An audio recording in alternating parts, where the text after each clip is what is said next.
Señoras y señores, pues otra vez con ustedes aquí el buen Zenón de aquí en BNR, Metal Corrosivo BNR Radio. Y pues nos encontramos otra vez, la verdad, orgulloso y otra vez, como siempre, honrado, porque tenemos a un gran director que la verdad viene estrenando un trabajo, pero pues más que nada que se presente, o sea, bueno, ¿quién es? ¿Y qué trabajo nos vas a estar presentando antes de decirnos toda tu historia, mi querido Robert Valdés? ¿Qué tal, Zeno? ¿Cómo estás? Mucho gusto de saludarte otra vez, a ti y a todos los amigos que nos están viendo y escuchando. Pues es un trabajo, deja que pase el reloj, son las 12. Es un trabajo que filmé a principios de año en Italia, una película que se llama The Dream Fisher. Y es mi primer largometraje, después de haber trabajado muchos años haciendo videoclips, haciendo cortometrajes, pues ahora me toca estrenarme como director de un largometraje. Oye, pero bueno, platícanos un poquito acerca de tu historia, porque también, o sea, tienes un cortometraje que es el que nosotros sabemos que es, por ejemplo, alguien también que, ¿por qué no nos platicas algo de ello, algo de tu trabajo que has hecho? Y bueno, antes que nada, antes de eso, ¿por qué decidiste dedicarte a la dirección y cómo empezó toda esa historia? Uy, no, pues ¿cuánto tiempo tenemos? Pues mira, déjame remontarme a cuando yo tenía 7 años. Cuando yo tenía 7 años, yo quería ser director de cine. Ese era como mi sueño, ¿no? Viendo películas como Tiburón, Encuentros cercanos del tercer tipo, La guerra de las galaxias, películas como de Terence Hill y Bud Spencer, ¿no? Yo en ese momento dije, quiero ser director de cine, y de hecho mi primer recuerdo real ya de que el cine me apasionaba, todavía lo conservo, que es un libro, un cuaderno que yo pegaba estampas y recortes de periódicos con carteles de películas, con la revista de Mad, que en aquel entonces era muy famosa, y entonces armaba mi cuaderno con todas las películas que me gustaban. Ese es así como lo primero que tengo de mi friquez con el cine. Todavía conservo ese cuaderno y es uno de mis tesoros más preciados, ¿no? Y bueno, obviamente la vida te va llevando por ciertos caminos. Cuando yo estudié Ciencias de la Comunicación, la situación del cine era terrible en México. Estaba todavía el cine post-ficheras, vamos a decirlo así. Apenas había salido como Agua para Chocolate, Rojo Amanecer. Bueno, yo ya estaba en la universidad, de hecho, cuando estaba Rojo Amanecer en el cine. Entonces me dediqué a estudiar ciencias de la comunicación y de ahí me fui a la publicidad. Y mi carrera realmente fue como publicista durante los siguientes 20 años. Hasta que un día decidí irme a estudiar cine a Los Ángeles. Eso fue ya, tenía pasados los 35 años. Dije, creo que es momento de seguir lo que quiero hacer en la vida. Me fui a estudiar cine a Los Ángeles y regresé a México pues allá dedicarme de lleno a la carrera como director. Y curiosamente, mi primer trabajo, el primer trabajo como director que tuve fue con Carlos Santana, donde tuve la oportunidad de filmar el concierto que dio en la ciudad de León, Guanajuato. Ese fue mi primer trabajo como director. Cosa que, para serte honesto, no me gustó mucho. Pero bueno, a partir de ahí, pues seguí con mi carrera, y ahorita que mencionabas a Alguien fue un cortometraje que yo hice en el 2014, lo estuve filmando en el 2014, y gracias a ese cortometraje tuve la oportunidad de irme a Italia los siguientes años. Oye, pero ahorita que mencionas, ahorita ya es diferente la situación en la dirección a como era antes, a cuando decías que estaba difícil la situación en México. Sí, muy diferente. No es que haya cambiado lo difícil o lo fácil. Simple y sencillamente, en aquel entonces, el cine que se hacía en México era un cine que yo no quería hacer. Yo no me veía haciendo películas de de ficheras o haciendo películas sin menospreciar a nadie, pero del tipo de películas como las de Valentín Trujillo, los hermanos Almada. O sea, yo no me veía haciendo ese tipo de cine. Y decidí también por otro tipo de factores. Yo quería tener a mis chavos, yo tengo 2 hijos, quería tener a mis hijos muy joven, me quería casar joven, tenía como cosas que hacer y yo sabía en ese entonces que dedicarte al cine era pues casi renunciar a todo, ¿no? Sobre todo cuando tú no perteneces a la industria, cuando tú no estás dentro de este gremio, vamos a decirlo, no naces con el papá o con los contactos o con toda esta gente que está en esta industria, tienes que estar dispuesto como a dejar todo lo que tienes para dedicarte de lleno al cine. El cine es una profesión sumamente absorbente, como puede ser también la música. Y entonces de repente no empataba lo que yo quería en la vida con lo que estaba pasando en la industria y con mi mismo círculo, ¿no? De familiar o de amistades. Entonces, cuando ya crecí, ya tenía cierto sostén económico mucho mejor, más estable, fue cuando dije, ahora sí puedo empezar a hacer mi carrera. El cine quizás no es como las Olimpiadas, que si ya tienes 18 años y quieres participar en una Olimpiada, pues ya se te fue el tren. El cine no, el cine es diferente. Puedes hacerlo más a una edad un poquito más avanzada o lo puedes ser joven, o sea, no tiene mucho que ver con la edad. Oye, excelente. ¿Y qué fue? Bueno, aparte de Carlos Santana, porque aparte tienes varios recuerdos y creo que tienes una página donde estás promocionando reliquias, bueno, no son reliquias, podríamos decir cosas de colección, ¿no? O sea, una colección, la verdad, muy interesante. Fíjate que desde ese entonces que te platico de que de niño no tenía este álbum, empecé a coleccionar cosas de cine. Desde estampas para jugar tapados, que se utilizaban cuando éramos niños, revistas, pósters, muñequitos, tazas. O sea, por ejemplo, yo iba a algún lugar y me compraba mi taza, ¿no? Mi taza de Alfred Hitchcock. Y siempre estuve coleccionando cosas, porque como el cine, yo no me dedicaba al cine, lo dejaba como hobby. Y entonces mi hobby era comprar y coleccionar cosas de cine.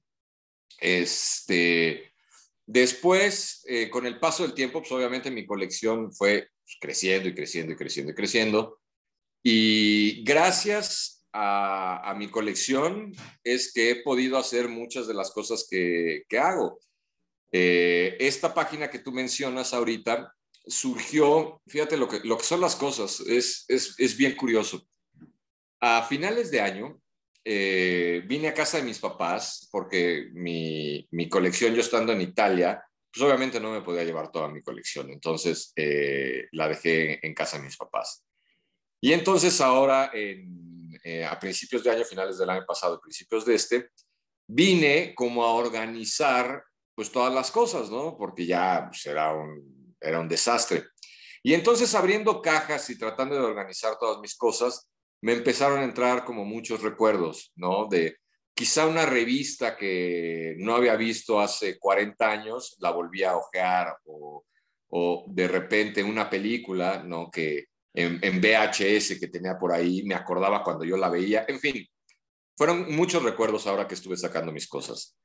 Y entonces empecé a escribir esas historias en Facebook.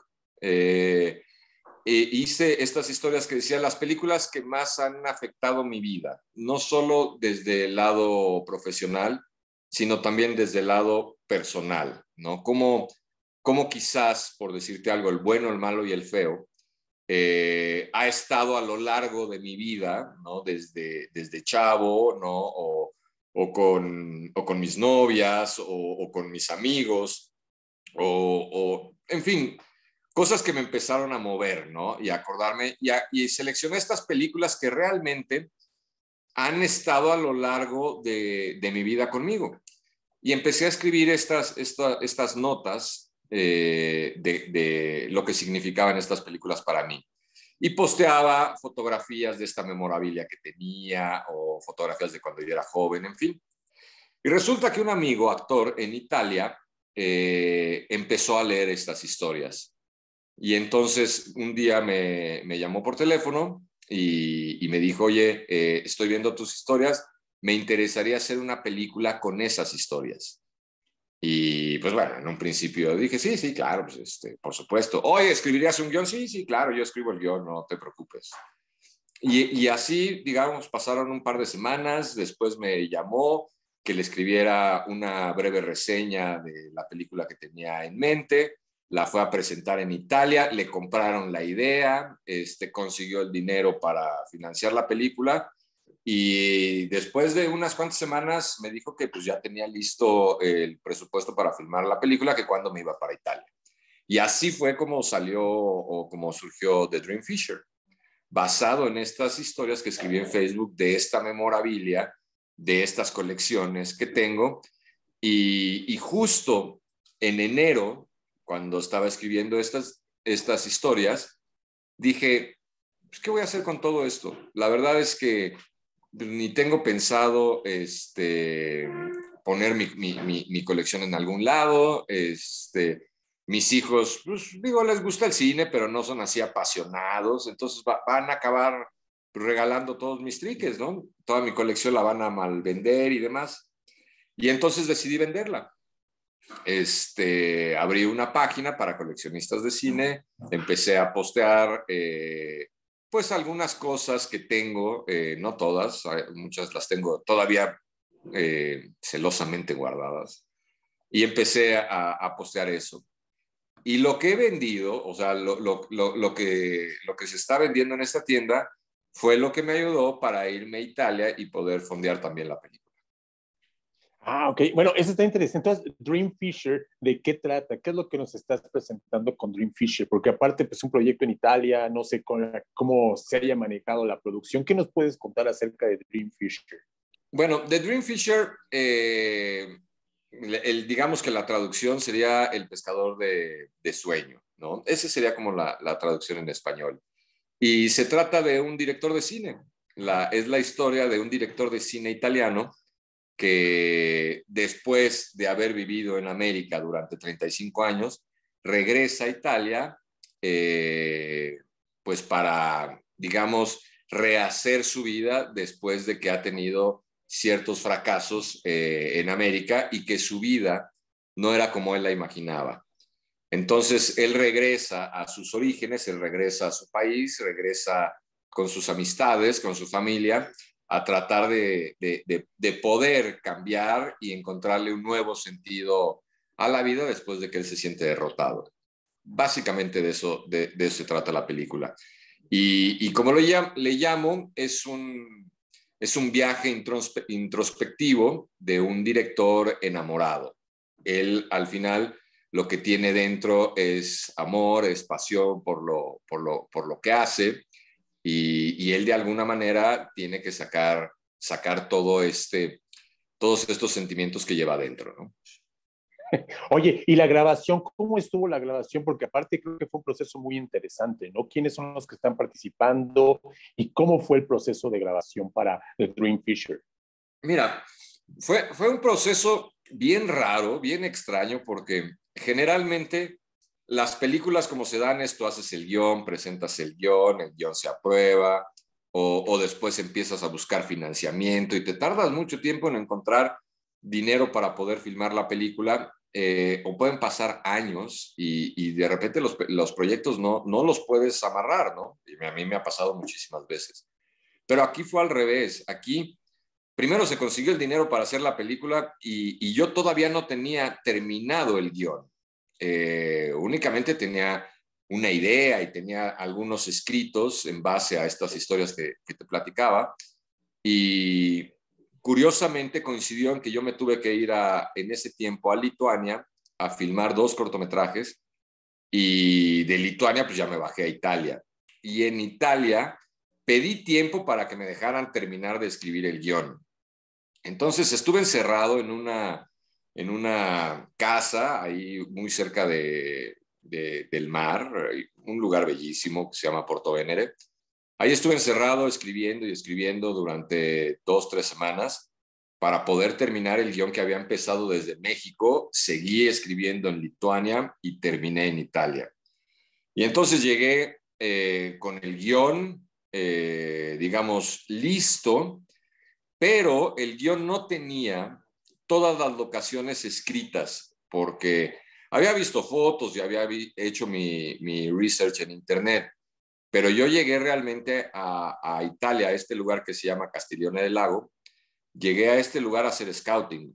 Entonces, digamos que yo tenía escrita la historia, pero no todas las locaciones. Entonces, lo primero que llegué a hacer fue ir a ver los lugares para ir adecuando las historias o las secuencias, mejor dicho, a cada uno de estos lugares que yo iba visitando. Entonces iba a visitar un restaurante y decía, en este restaurante puede entrar la escena número 35. Iba a un parque, en este parque podría ser la escena número 12. Y así fue como reescribí una vez llegando a Castiglione del Lago, nuevamente la historia de Dream Fisher, ahora sí ya con todas estas locaciones que íbamos viendo. Y aquí, digamos, el que consiguió el dinero y el que le dio luz verde al proyecto fue un actor que se llama Gianluca Brundo.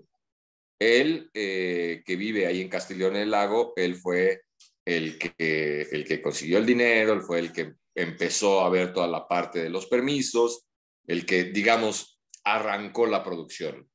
Una vez que yo llegué a Castiglione del Lago, pues yo también ya me hice cargo de la producción, porque al final de cuentas él es actor y no es un productor, ¿no? Entonces, pues llegué a terminar de escribir, llegué a producir y bueno, pues también llegué a dirigir la película. Oye, ¿y dónde se va a poder exhibir o dónde vamos a poder ver esta película? Mira, hasta ahorita lo que se tiene, digamos, programado y comprometido son 3 funciones o, digamos, 3 presentaciones en Italia. Una en Castiglione del Lago, donde va a ser la premier, otra en Roma y otra en un lugar que se llama La Spezia. Estos son los 3 lugares que están, digamos, hasta ahorita amarrados para proyectar la película en este año. A partir de ahí, pues obviamente el camino todavía no lo conozco. Yo creo firmemente que uno como artista tiene que ser sumamente consciente del producto que está entregando, ¿no? Y cuál podría ser el medio ideal para presentarla. Entonces, yo todavía no quiero empezar a ver temas de distribución hasta que no termine yo de editar la película.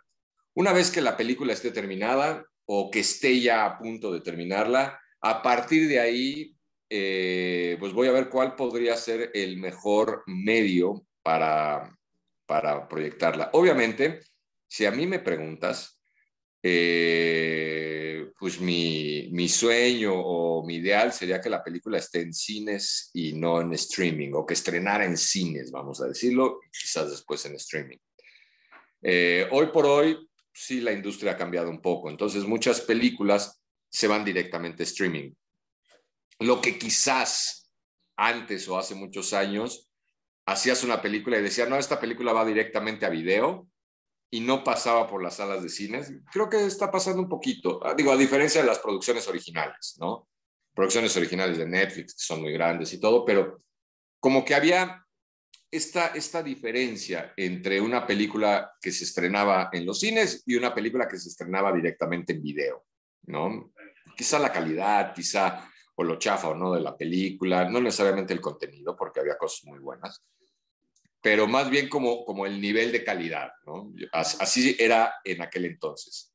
Ahorita ya esa barrera se ha perdido un poco, pero sí existe todavía eso de o estrena en cines o estrena directamente en streaming. Entonces, pues hay que ver. Todavía no quiero empezar a ver ese tema hasta que la película no quede terminada, ¿no? Oye, y de tu trabajo, ¿qué experiencias has tenido, por ejemplo, ahorita que hablamos de streaming y todo eso, por ejemplo, en tus producciones como alguien, porque también aparte tienes libros, o sea, que podemos conseguir. ¿Cómo conseguimos y cuál ha sido tu experiencia en todo ese sentido en tu carrera de director y escritor también? Bueno, Obviamente es una carrera bien complicada. Una carrera de mucha paciencia, una carrera de mucha tolerancia, de mucha resistencia. Y, y una de las partes más complicadas que existen en esta carrera es la de conseguir recursos para hacer los proyectos. Si yo tuviera a lo mejor $100 millones en mi cuenta de banco, bueno, sería relativamente sencillo hacerlo.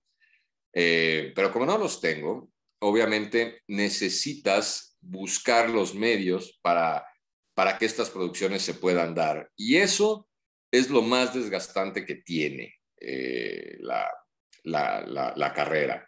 Filmar, producir, editar, yo creo que es la parte más divertida. Además, a pesar de que estás trabajando 24 horas al día, que eso es diferente, buscar dinero para financiar tus proyectos, no trabajas 24 horas al día. Quizás es una llamada, 2 llamadas, 2, 3 citas y basta, ¿no? Cuando empieza ya la producción, realmente empieza a trabajar 24 horas al día. Y es muy, muy pesado, pero con esta pasión que tienes, se disfruta muchísimo. La parte más divertida. Y ya una vez que terminaste toda la producción, viene la parte de la distribución, que es otra también muy complicada. Hay muchas películas que se hacen y nunca llegan a ver la luz, ¿no? Nunca se estrenan en cines o nunca se pasan en ningún lado, se quedan quizás nada más en festivales y demás. Esa es otra parte muy complicada. Tampoco le dedicas 24 horas al día. Pero conseguir el canal, el medio, el tipo de distribución, pues sí, no es nada sencillo. Entonces, digamos que son como estas 3 etapas, ¿no? Que tiene el producir una película. Obviamente la que más disfruto es la segunda, porque eso es a lo que yo me dedico, ¿no? La primera de conseguir el dinero para financiar, antes, hace 20, 30 años, existía esta figura del productor ejecutivo, que realmente él se encargaba de conseguir el dinero. Y tú como director pues te encargabas de hacer tu trabajo. Ahorita tienes que empezar a hacer de todo para poder levantar tus proyectos. Y el tema de la distribución, pues ahí sí va a depender mucho de cómo está tu película. Si tu película tiene potencial comercial o no. A lo mejor la película está muy buena, pero alguien dice, no, la gente no la va a ir a ver. Y entonces empieza a ser bloqueada esas opciones que tienes para distribuirla. Y acabas presentándola en festivales hasta que alguien se da cuenta que sí, la película puede ser comercial y te la compra. En fin, es un camino tan raro, tan diverso que puede ser. Y con alguien me pasó. Cuando yo hice la película de alguien, yo no esperaba realmente que tuviera el éxito que tuvo. No porque no me gustara o no porque la película no sea buena, sí, el cortometraje, simple y sencillamente porque pues con toda humildad haces tu película, la empiezas a meter a festivales y dices, ojalá y lo seleccionen en uno, ¿no? Me voy a sentir muy contento y muy satisfecho si llegan a seleccionar mi cortometraje en un festival. Y resulta que alguien estuvo en más de 25 festivales y ganó más de 15 premios. Entonces fue un camino que yo no me esperé inicialmente con la película porque realmente no estaba pensando en eso. Yo simplemente quería contar una historia. Y en el caso de Dream Fisher es algo muy parecido, ¿no? Yo ahorita no estoy pensando ni dónde distribuirla, ni en festivales, ni nada. Me estoy concentrando en terminarla. Una vez que la termine, tomará el camino que tenga que ser, ¿no? Oye, y por ejemplo, ¿alguien la podemos ver en algún lugar? Sí, alguien está ya en YouTube, ya está cargada en YouTube. De hecho, los proyectos, que también esto es importante, tienen cierta vigencia. Hay muchos proyectos que yo no puedo cargar en YouTube porque todavía pertenecen a un circuito de festivales y necesitas tener como cierta confidencialidad en algunos proyectos. Alguien pues ya tiene 6 años, entonces 7. Esta película ya se puede ver. Hay 2 versiones en YouTube, una versión extendida que tiene 5 minutos más, otra versión más corta, con subtítulos en italiano, con subtítulos en español, o sea, sí se encuentra ahí de varias maneras. La versión final, vamos a decirlo así, es una que se llama Awards Edition. Alguien Awards Edition. Esa es, digamos que la última, ¿no? Oye, eso la verdad está súper interesante. O sea, ya tenemos a alguien, ya tenemos. Entonces, otra cosa, por ejemplo, a tu libro, porque aparte también tienes libros y estás escribiendo libros, ¿no? Durante la pandemia escribí 2 libros. Justamente en la pandemia, pues no, la producción fue algo que se cerró, no se hacía absolutamente nada, ¿no? Y pues yo picarme los ojos así todos los días no me gusta. Entonces, ya no quise escribir otro guión, porque también ya tengo muchos guiones escritos que estoy moviendo en diferentes lados. Y entonces dije, algo que tenía ganas de hacer desde hace mucho tiempo era escribir un libro. Y había una historia que estaba escribiendo yo en Italia que se llama El Cosmonauta, que había dejado, porque me metí a hacer otros proyectos, y había dejado pendiente de escribir ese libro en el primer capítulo. Llevaba nada más escrito el primer capítulo. Y entonces retomé ese libro en la pandemia, lo terminé. Escribí otro también que se llama Guía de Sobrevivencia en Tiempos de Cuarentena, que es mis experiencias de cómo viví el COVID con mis amigos italianos y con mi familia y mis amigos mexicanos, y la similitud que tienen las películas con lo que estaba viviendo yo día por día. Entonces, es un recuento de 60 películas que hablan sobre epidemias, sobre aislamiento, sobre sobrevivencia, y son así como tips para poder afrontar una pandemia y una cuarentena. Esos son los Oye, 2 libros que escribí. y esos dos libros, ¿dónde los podemos encontrar? Esos están disponibles en Amazon. Ajá. En Amazon se encuentra, en México, Estados Unidos, Italia, en casi todo el mundo están. En español están los libros. Oye, y aparte, porque también, o sea, bueno, que yo he sabido, no es que haya sido metiche, pero también, por ejemplo, tuviste participación en una de las películas de James Bond. Eh, ¿Cómo fue tu? Y aparte, bueno, que aparte te has de tener muchísimas historias con gente que ha estado en la industria, pues ya de Hollywood, ¿no? Pues mira, mi participación en James Bond fue una casualidad, otra de las casualidades que tiene mi vida. Realmente yo llevé a mis chavos a que participaran como extras. Ese era realmente mi objetivo, que ellos vivieran una experiencia de una producción. Y cuando llegamos a hacer el casting, o llegaron ellos a hacer el casting, un chavo que estaba ahí me insistió a que yo también hiciera el casting. Y yo la verdad no quería, y lo digo con toda honestidad y con toda sinceridad, yo no quería salir de extra en la película. Yo quería que mis hijos tuvieran esa experiencia, ¿no? Total, me convenció que nos tomáramos una foto familiar, había un standee de James Bond, y dije, pues órale, pues vamos a tomarnos una foto los tres con la imagen de James Bond detrás. Y ya, y ahí quedó. A las siguientes semanas me hablan de esta agencia para decirme que yo había quedado seleccionado en el casting como extra de James Bond, y mis chavos no. Entonces, pues ya a partir de ahí, obviamente, pues me dio mucha emoción, pues vivir, ¿no? Yo también esa experiencia. Lamentablemente les dije a mis hijos, ustedes pues, no quedaron seleccionados, yo sí, así que con permiso yo me voy al set. Y en el set, ya estando ahí en el set, que fue en el Zócalo de la Ciudad de México para la película de Spectre, ya estando ahí, yo como extra, pues estaba pues, en medio de un grupo de personas, ¿no? Así de, va a pasar por aquí James Bond, ustedes apláudanle, ¿no? Cuando pase, por decirte algo. Y entonces yo veía y observaba a la gente cómo reaccionaba, ¿no? Gente que brincaba y alzaba las manos y hacía unos desfiguros ahí con tal de salir en la película. Y entonces yo les decía a ellos, ¿saben qué? Así no es. Si ustedes quieren salir en la película, les voy a dar varios consejos. Tú ponte acá, tú muévete así, fíjate la cámara por donde está pasando, mira, aquí está el riel por donde está montada la cámara, observa el lente, el tipo de tiro que está teniendo la cámara. Les decía que el lente, si era un lente cerrado o era un lente abierto, o sea, les empezaba como a dar ciertos tips para que salieran. Y en ese día, ese primer día, se me iban acercando gente de la producción para preguntarme si yo era director de cine. Y así pasaron como 4 veces en el día, ¿no? Oye, ¿tú eres el director de cine? Sí, sí, soy yo. Ah, ok, gracias, y se iban. Y al final de la jornada se me acerca un chavo de la producción para decirme que si no estaba interesado en ayudarles a controlar a los extras, porque pues, traían un reverendo despapalle con todos los extras. Eran 1,500 extras y no había gente que los pudiera coordinar, y entonces uno estaba en un lado, cortaban y se iba al otro lado para querer salir en la contratoma. Un desastre.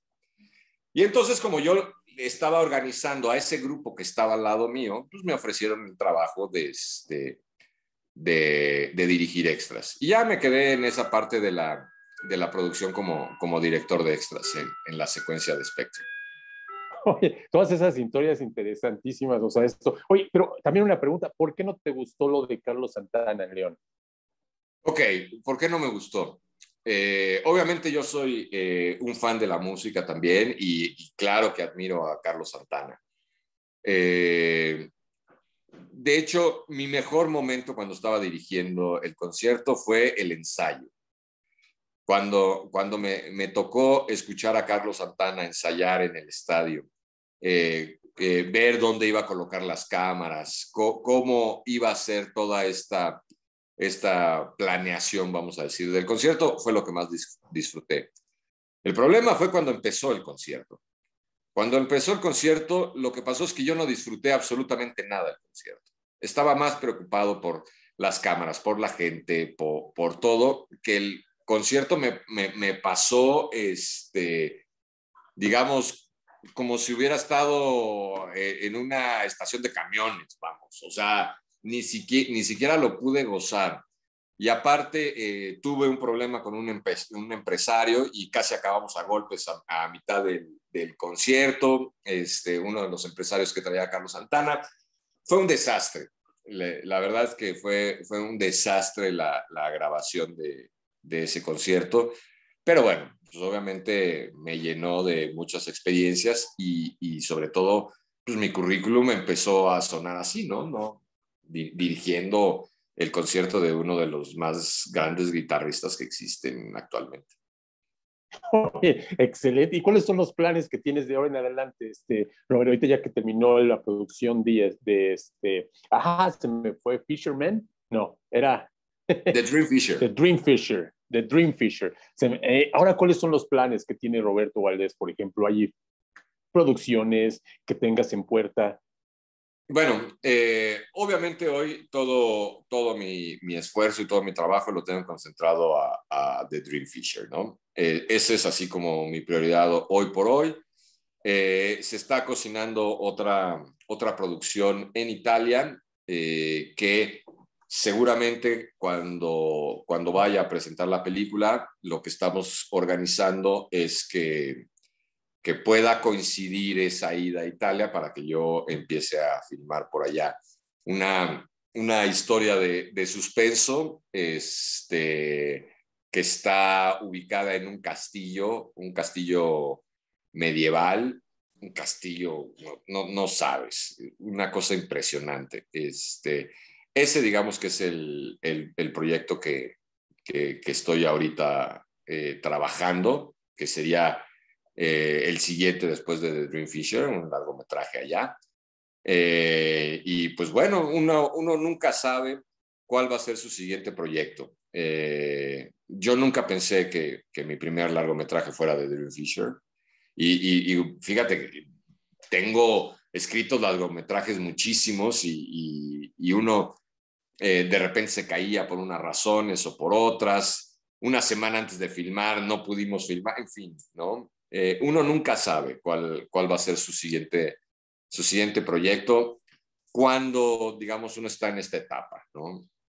Entonces, hoy por hoy es The Dream Fisher, y ya cuando el siguiente proyecto ya quede perfectamente amarrado, pues ya será. Pero yo lo que pienso es que por lo menos mi estilo o el tipo de cine que yo hago es mucho más europeo, ¿no? A pesar de que yo aprendí a hacer cine en América, creo que hoy por hoy mi estilo tiene que ver un poquito más con el cine europeo que con el cine americano, ¿no? Y sí tiene grandes Oye, diferencias. pues la verdad es un placer, ha sido un placer platicar contigo y que nos hayas dado todo esto, pues toda esta historia que suena mucho como es la música, si me entiendes, es como que lo veo muy relacionado. Y pues bueno, como tú sabes, estamos nosotros en Metal Corrosivo Viana Radio y te vamos a pedir que para esta entrevista, para el programa, escojas 3 canciones de hard rock o de metal o rock que podamos poner nosotros que representen algo importante en tu historia. Ya nosotros la Ok. buscaremos, pero 3 canciones para Ok. ponerlas en esta entrevista. Bueno, antes de que te diga las canciones, vale la pena comentar que tú y yo trabajamos juntos hace varios años. Eso no lo hemos platicado. Ajá. No, pero no te preocupes, se nos está acabando el tiempo ahorita, pero hay un video muy interesante ahí de una, pues, un proyecto que trabajamos juntos que la verdad me dio muchísimo gusto y que hiciste grandes cosas con las pocas cosas que teníamos. Vaya que sí, pero bueno, eso lo platicaremos en otra ocasión. Ahí te van 3 canciones. Yo escogería una que se llama Where Eagles There, de Iron Maiden, por supuesto. Este, Pondría también Breaking the Law, de Judas Priest. Y por tercera pondría una de Scorpions que se llama The Zoo. Perfecto, son las 3 canciones que vamos a escuchar durante esta entrevista. Y pues, Robert, la verdad yo te quiero agradecer. Bueno, que de hecho sí, mencionemos cuál es el proyecto donde trabajamos juntos, porque también está ahí en YouTube, eso nunca desaparece. Exacto, exacto. Fue Ese pro- un videoclip que hicimos hace no sé cuántos años, habrán sido 6 años, 7 años, no me acuerdo, no sé cuánto. Por ahí, por la época de alguien más o menos fue. Un videoclip de una rolita que se llama Desafío, ¿no? Me acuerdo que se llamaba Desafío la rola. Y sí, efectivamente, fue un videoclip que hicimos con 3 pesos. Me acuerdo que me llamaste y me dijiste, oye, pues tenemos 3 pesos, a ver, ¿qué podemos hacer con 3 pesos? Pues órale, ¿no? Vamos a hacerlo. Y yo siempre lo que he dicho es cuando haces un proyecto, así cueste 3 pesos, tiene que parecer que cuesta 6, por lo menos. Y y sí nos echamos una noche, fue una noche de filmación ahí cerca de la Cúspide, lo hicimos. Medio padre, Muy la verdad es interesante, que estuvo muy muy bonito. divertido, muy divertido. Pues muchas gracias, Robert. La verdad fue un honor estar contigo, todas estas experiencias que has tenido. Y pues vamos a ver a Dream Fisher porque la verdad estamos esperando que ya llegue a México y pasen los años y que lo podamos ver con nosotros. Bueno, ya está en YouTube, ya está el primer teaser. Si escriben The Dream Fisher, aparece el primer teaser. Ahí ya hay como ya se puede ver un poquito de qué se trata la historia y dentro de unas semanas se estrenará el segundo teaser de la película. Pues muchas gracias, Robert. Ha sido un placer. Y pues la verdad, estamos en contacto y nosotros te vamos a estar invitando. Muchas gracias de parte de todos en Metal Corrosivo VR, Viana Radio, por estar con nosotros. Gracias a ti y gracias a todos nuestros amigos. Les mando un fuerte abrazo. Muchas gracias, Robert. Déjame cortarle por aquí y... Ok.